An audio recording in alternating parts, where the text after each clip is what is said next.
he got drafted where he was supposed to. Because this is back in high school. Now, I know you can develop your game from high school to college as Shedeur did. 24/7 Sports is usually dead on. Yeah.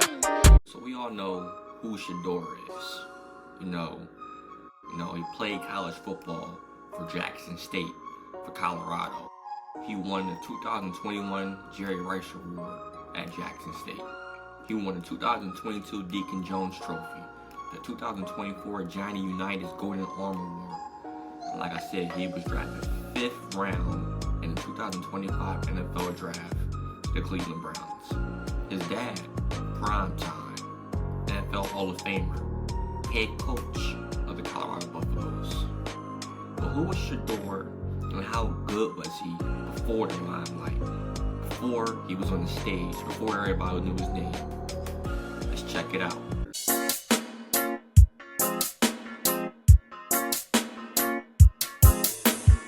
So, me doing my research, because I want to know, first off, we all know Shedeur got snubbed.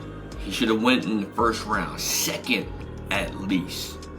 But he fell all the way to the 5th round. So I want to know, how good was this kid actually? Or, you know what I'm saying, before all the money, before all the jewelry, before getting in that limelight, how good of a player was he? Was he really that good? Or was he in the spotlight because of his pops? I already know he's a good player, but this is the proof to everybody else, right? So I did my research. He attended Trinity Christian School in Cedar Hill, Texas. And guess what? Yes, his dad was his coach. His dad was the offensive coordinator, which is weird because we all know Dion is a defensive guy, defensive-minded guy. We know he plays special teams. You know what I'm saying? He could play a little receiver, but he was primarily a defensive guy. So for him to be the OC at Shedeur's high school,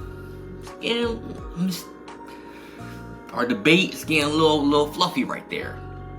So as a freshman, he threw for 2,360 yards, 34 touchdowns, and 8 interceptions. That's pretty good, I ain't gonna lie. As a sophomore, he led Trinity Christian to a 14-0 record, a D2 state championship in Texas. His stats: he threw for 2,977 yards, 42 touchdowns, and only 7 interceptions. So for a sophomore to throw for dang near 3,000 yards and 42 touchdowns and only 7 interceptions, that ratio was crazy. That's a 6-to-1 ratio, touchdowns to interceptions, and he almost had 3,000 yards. That's pretty good for a sophomore in high school.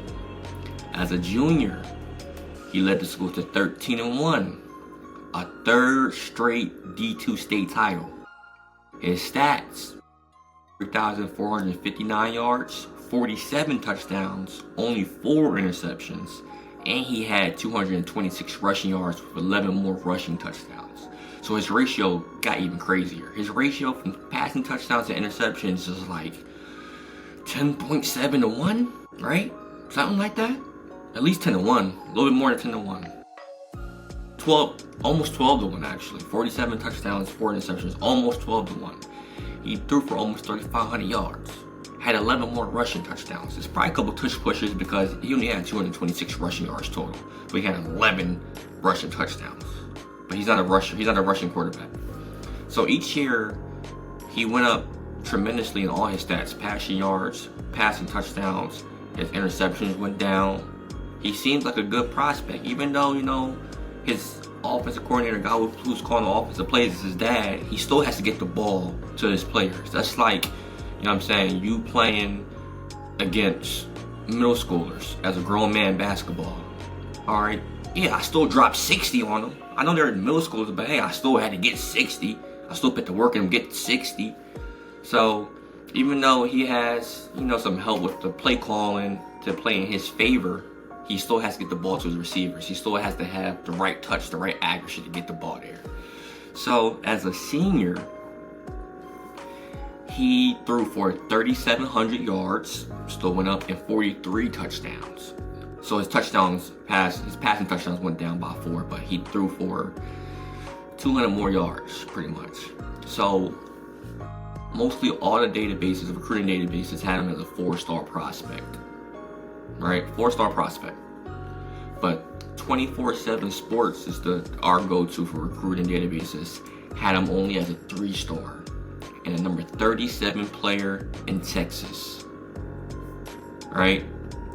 3-star, 37 player in Texas. Let me see if I can find. Yeah, I can't find any too much more. So he initially committed to FAU. A lot of people didn't know that. He was initially supposed to go to Florida Atlantic before flipping to Jackson State with his dad. Alright? And he bought out Jackson State, we all know. Which is clever or important, is when he hit the transfer portal to go to Colorado with his dad, he was a 4-star. So he went from being a 3-star out of high school to a 4-star. He's number 29 overall out of all the transfer portal players and number 4 quarterbacks. So I'm like, yo, he's the only number 4 quarterback in the transfer portal. Who was ahead of him? Sam Hartman. He was transferring from Wake Forest to Notre Dame. We all know who Sam Hartman is. Devin Leary, Jersey product. He was a 4-star as well. He was transferring from NC State to Kentucky. Hudson Card. He's transferring from Texas to Purdue. I think Hudson Card still might be in college. And then you had Shedeur. Right? So he was a pretty good player. So, you know what? Let's check out some highlights of Shedeur. Check them out.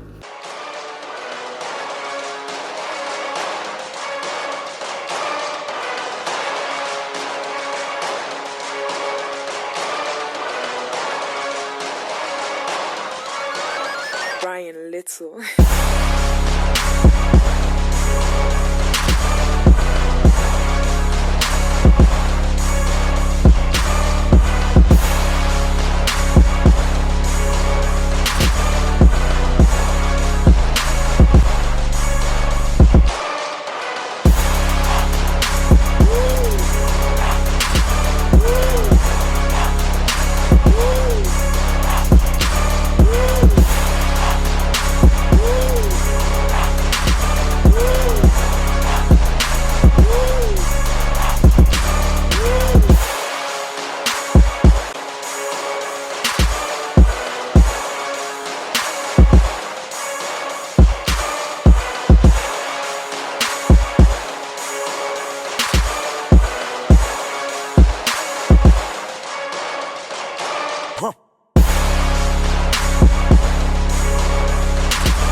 So as you can see, he was a pretty good player. But as we were watching, as you guys were watching his high school highlights, I did some more digging to go a little deeper. This is crazy what I found. There was a scouting report done on Shedeur while he was in high school, senior in high school, by a guy named Greg Biggins. He was the national recruiting analyst for 24/7 Sports. They said that Shedeur reminded them of Jacoby Brissett. And guess what? They said his draft projection was day 3, rounds 4 to 7. So I know a lot of Shedeur fans, myself included, feel like he got cheated, feel like he put in the work. He had the stats, he had the numbers that he should have been a 1st-round draft pick. But maybe, just maybe, to all the real recruiters out there, the analysts, he got drafted where he was supposed to. Because this is back in high school. Now, I know you can develop your game from high school to college as Shedeur did. But 24/7 Sports is usually dead on. You have a couple diamond in the roughs, a couple late bloomers that shoot up the draft board. But 24/7 Sports, their projections is usually dead on. And they had Shedeur going rounds 4 through 7. And they got his player type, Jacoby Brissett, which I can see Jacoby Brissett in Shedeur's game. He's not overly athletic. And I'm saying he has a good arm, not Aaron Rodgers' arm. Like sometimes his ball has some wiggle to it, but it gets there. He's accurate, but I can see I see a high-end Jacoby Brissett. And, you know, if his dad wasn't Dion, will we be talking about him? Should have been 1st round? I don't know. 24/7 Sports had him between rounds 4 and 7. He went 5th. They're saying Jacoby Brissett. I can see a Jacoby Brissett. I can see a Geno Smith. You know what I'm saying? So, how good was Shedeur before the limelight? He was a hell of a player. You see the stats. You saw the high school highlights. You see the numbers, the accolades. And we saw what he did in college. But did he get cheated? Was he supposed to go 1st round? Leave in the comments what you think. And comment the next player you want to know about before the fame, before them getting on the big bright lights. I'm thinking Travis Hunter. I'm thinking some NBA players. Maybe Anthony Edwards, Jalen Brunson. Comment below who you want to see before the fame next time.